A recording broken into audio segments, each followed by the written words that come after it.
Jangan lupa like, komen, dan subscribe channel YouTube TVRI Bengkulu, serta nyalakan lonceng notifikasinya.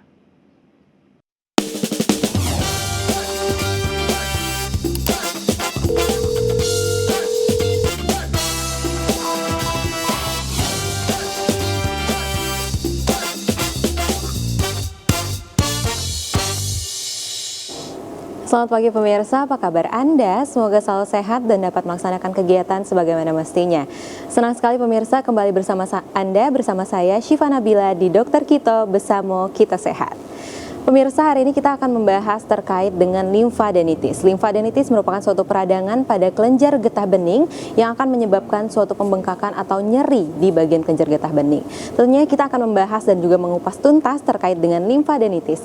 Saya sudah ditemani dengan narasumber kita pada pagi hari ini, yakni yang pertama ada Dokter Junia. Selamat pagi, Dok. Pagi. Cantik sekali hari ini, Dokter. Masya Allah. Sudah siap ya, Dok, untuk memberikan edukasi kepada masyarakat di rumah? Iya, sudah siap. Sudah siap. Baik, yang kedua saya sudah ditemani juga dengan Dokter Bella Diana Citra. Apa kabar, Dokter? Halo Syifa. Baik ya, Dok, hari ini? Alhamdulillah baik. Cantik sekali ya, Dok, hari ini. Kamu juga. Udah siap ya, Dok, untuk memberikan edukasi ya? Iya. Baik pemirsa, tanpa basa-basi lagi, untuk pemirsa yang ingin bertanya melalui live interaktif kami di 0811 10 13 210. Langsung aja kita mulai nih, Dok, terkait dengan limfadenitis.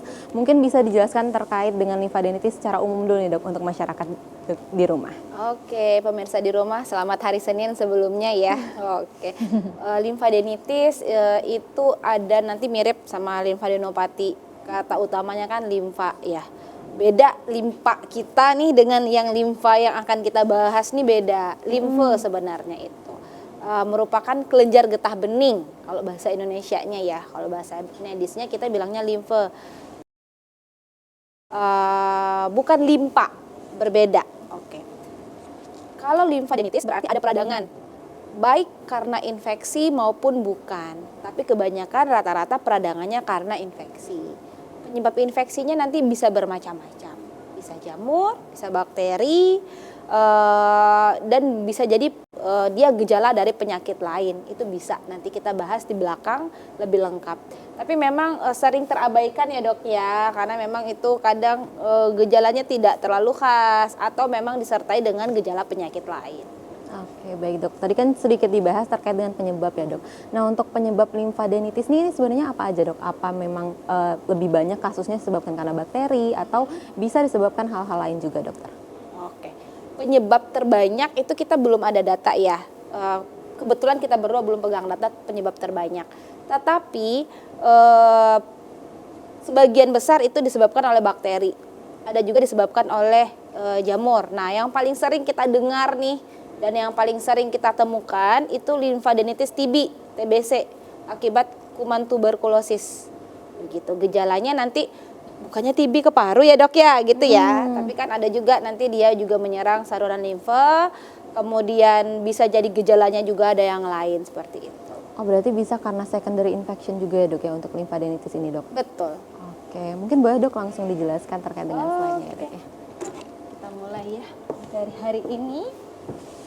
Oke, di hari Senin ini kita bahas materinya mungkin terminologi atau istilahnya itu jarang kita dengar ya. Taunya biasanya masyarakat kenalnya kelenjar getah bening. Iya. Betul.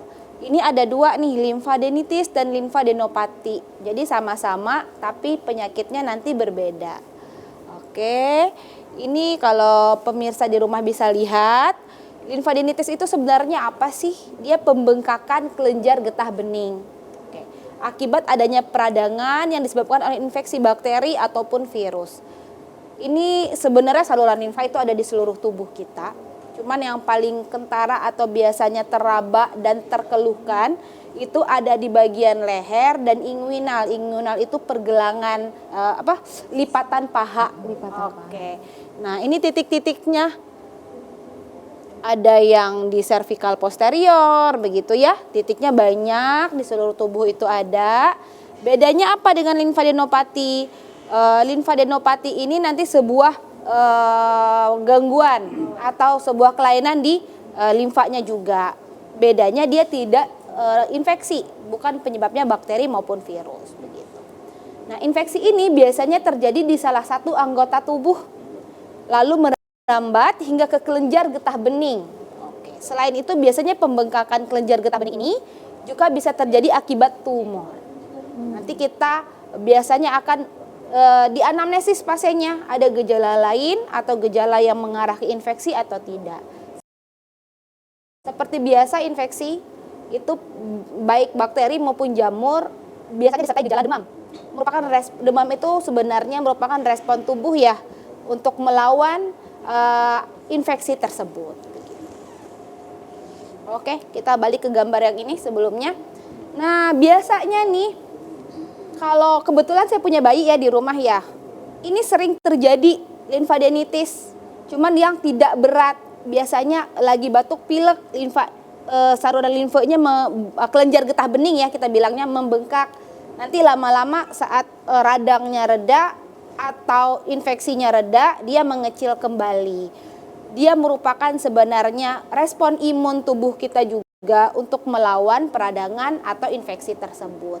Jadi jangan ujuk-ujuk ada bengkak sedikit, wah tumor gitu, enggak. Biasanya teraba sakit, kemudian cirinya bedanya itu dengan benjolan yang lain, dia mobile, artinya dia batasnya jelas, kemudian digerakin itu bisa digerakin, bukan dia terikat di jaringan. Nanti ada banyak jenis benjolan, baik tumor maupun non-tumor. Tumor sendiri ada jaringan lunak maupun non-jaringan lunak, itu banyak. Tapi cirinya limfa itu kalau pemirsa di rumah, saya di leher ya, biasanya di area leher, belakang kepala, belakang telinga, sama di lipatan paha. Kalau lagi radang, tubuh tidak fit, ada benjolan, diraba, dia batasnya tegas, bisa dipegang kayak kelereng gitu, terus bisa digeser, kemungkinan itu kelenjar getah bening begitu. Jadi tidak perlu kecemasan berlebihan kecuali dia disertai gejala lain. Atau pemirsa di rumah menderita penyakit tertentu kemudian disertai gejala pembengkakan kelenjar limfanya atau getah beningnya dan itu lebih nyeri atau memperberat, segera periksa ke dokter atau ke rumah sakit ya. Oke, ini limfadenopati ada dua. Ada yang lokal, ada yang sistemik. Nah, bedanya apa? Kalau dari terminologinya kan sudah jelas nih lokal. Berarti kalau lokal itu pembengkakannya pada salah satu atau beberapa kelenjar getah bening di bagian tubuh yang berdekatan. Bisa di belakang leher atau di tengah telinga, tapi di inguinalnya atau di lipatan pahanya tidak ada pembengkakan begitu. Itu kita bilangnya limfadenopati lokal. Nah, kalau yang sistemik itu lebih luas.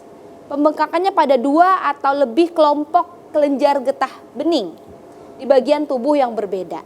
Biasanya kalau yang sistemik ini infeksinya itu sudah misalnya akibat infeksi ya. Kalau yang sistemik dia lebih luas, artinya sudah seluruh tubuh mengenanya. Biasanya ada di beberapa tempat, tidak di satu tempat ya. Oke, menyebarnya lewat aliran darah atau penyakit lain yang menyerang seluruh tubuh. Pada kasus kanker atau keganasan biasanya juga disertai limfadenopati karena respon tubuh ya, tapi tidak semua. Dan tidak semua benjolan itu limfadenopati.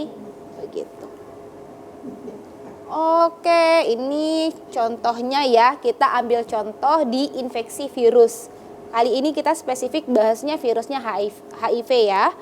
Kebetulan ini limfadenopati salah satu contohnya karena kebanyakan gejalanya yang kita temui itu pasien dengan HIV biasanya juga mempunyai gejala limfadenitis ini ya. Virus ya kalau HIV itu, jadi kita bahasnya sekarang ke virus. Contoh lagi penyebab limfadenitis adalah infeksi kulit. Baik, berarti bisa terkait dengan infeksi kulit dan juga infeksi lain yang ada dalam tubuh. Betul. Ya. Baik pemirsa, mungkin untuk limfadenitis ini bisa disebabkan karena berbagai infeksi dalam tubuh. Kita akan lanjutkan diskusi kita setelah jeda iklan berikut ini. Tetap bersama kami di Dokter Kito Bersama Kita Sehat.